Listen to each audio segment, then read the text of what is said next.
All right, I'm gonna give you a mental shift that's gonna help you to keep going when the people who've seen you grow, helped you grow, and probably saw all of your successes and wins so far in your life are not on the same side and don't understand you anymore.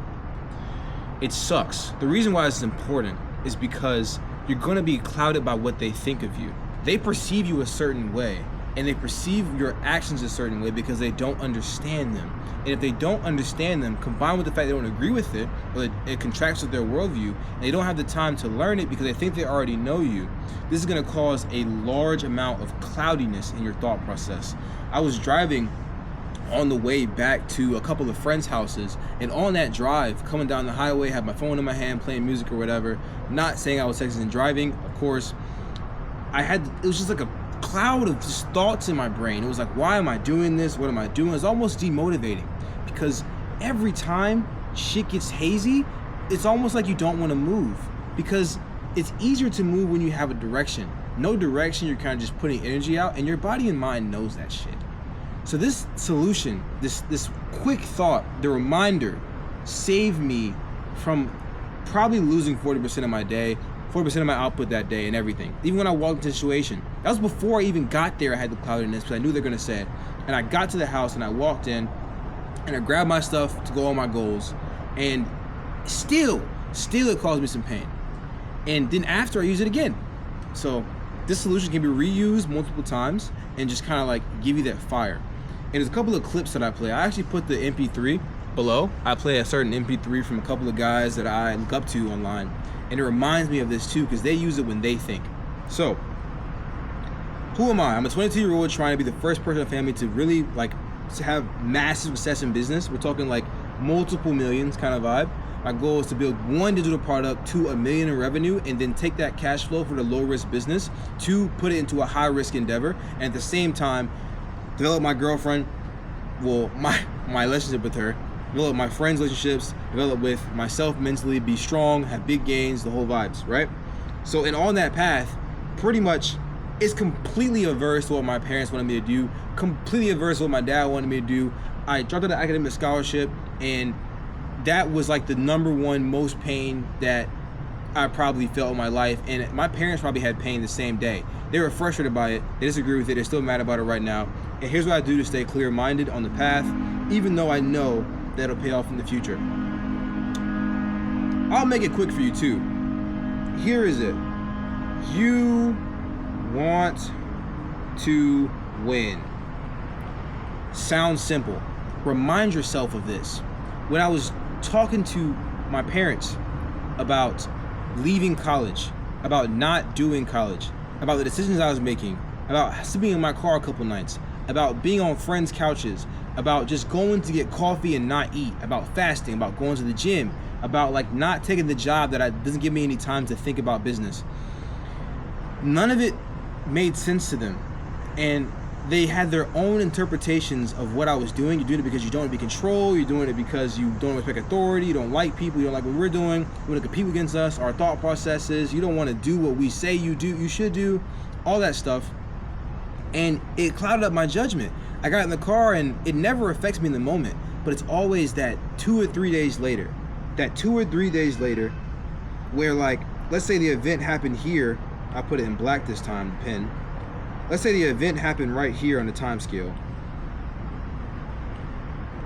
And then that moment right there is kind of like minimal damage. It's like 0.2% damage. 2 or 3 days later, when you're in the midst of it and you're on that sales call that didn't go well, or you're on that one event that didn't happen for the business, then it comes back. It comes back full swing, 100%. And it's like a little limiting belief that comes back in your brain when someone you used to trust, you used to think about, and you're trying to question yourself. That's when it comes back. And this right here is the most important to offset, but you can also use it here in the beginning. Because if you're mentally strong at all, then you're gonna be able to block this out, at least initially. The issue is, the days go by and it sits in your subconscious mind, and when you're in the shower processing your next step, it comes back and bites you. And the point is to remind yourself you want to win. You're in it to win. I was driving back from the conversation with my parents about my life path and where I want to go and what I'm working on. they're in complete disagreement with me right now, 100% disagreement. I think in the future they'll see the value of it, and I'm gonna like work with them, and I'm doing steps toward it to see if we can connect on that level. I'm gonna keep working toward it. I'm not saying avoid your parents. I don't agree with that. I want to have a good relationship with them, and I will. But when I was driving away, I had to remind myself. I was almost down at first too. I want to win. I'm here to win. The reason why I did what I did is because I wanted to win. If I listen to them, I will not win for XYZ reason. I chose this path to win, not for comfort, not to be safe, not to prolong my life in the longest way possible. I'm here to win. Winning is what for me? Winning is having a partner that I'm in love with that loves me back. The winning is having friends that I can rely on, brothers that I trust. Winning is having a physical body, a physically aesthetic and useful body and fulfilled body that attaches to my mind and works with my mind in tandem over the course of my years. I want to be able to fight. I want to have business goals. These are things that I need to have time to think about them. I need to have people around me that think about these things, and I can work toward those things. The reason why I left that environment is to win. It wasn't because of some random reason, because I was mad about authority. I wanted to win. If I could use authority and still get the goals that I wanted, I would have done it. There is a way to do it, yes. Where I was, there was not. And I have documentation of this.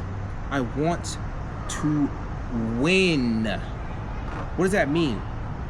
That means that's why I did it. They ask me why you did it. They don't understand what you're doing. Blah, blah, blah, blah. They're going to misjudge you. The point is, you know what you were doing. You weren't competing with them. You're not trying to prove them wrong. You have nothing against them or what they want for you. You want to win, and your definition of win is different than theirs. Remind yourself of that. It'll empower you. All of a sudden, instead of just driving in my car in silence, I was driving in my car blasting some funk music, excited, pump going on, going toward my next endeavor. If I want to win, I'm okay with sleeping in my car. If I want to win, I'm okay with sleeping in a nice spot. If I want to win, I'm okay with seeing my girlfriend, because if I don't see my girlfriend, I will not win. I can't spend 10 years on a business, 10 years on my girlfriend, and 10 years on family. They could all be gone. What does that mean? I have to do it all at the same time. I don't have a choice. What other option is there?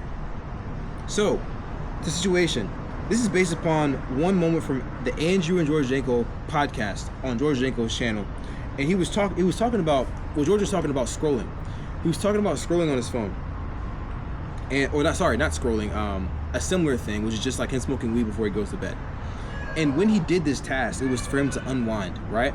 And I noticed a correlation to myself, right? I was actually in a state where I was preparing to go to sleep because I felt like I had to get some rest before the next day. I knew I had to go to bed or whatever.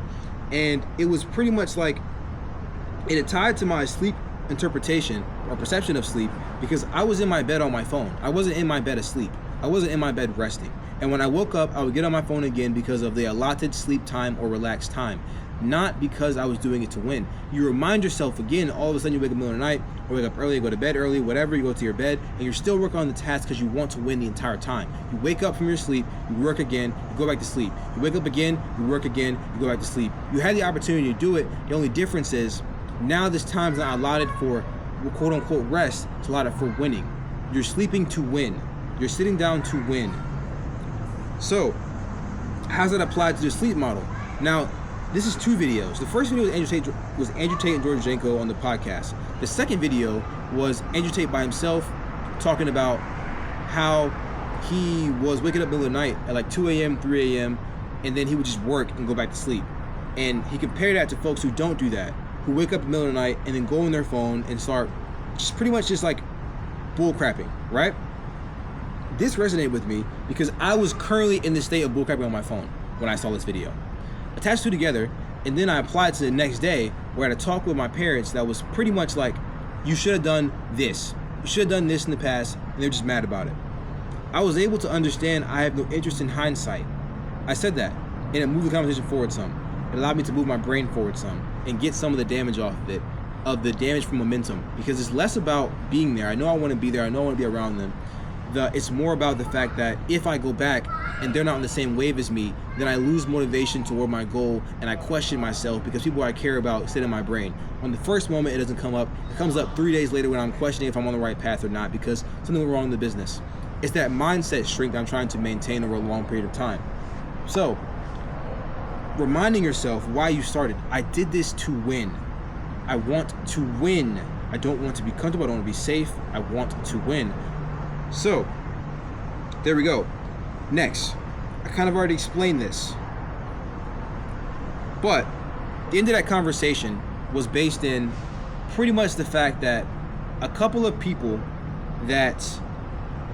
loved ones, a few specific loved ones, were focused on the fact that I would need to go to therapy to talk about delusions of grandeur. And, I am delusional, They're right about it. Like 0.1 to 10% of people make money from their laptops in the way I want to, build a business they want to build. Not many folks can do it, and not many will. So it is delusional to think that I'm going to do it. Am I going to disregard that? No. Am I going to keep it? Yes. Is the alternative also partially delusional? Yes. So,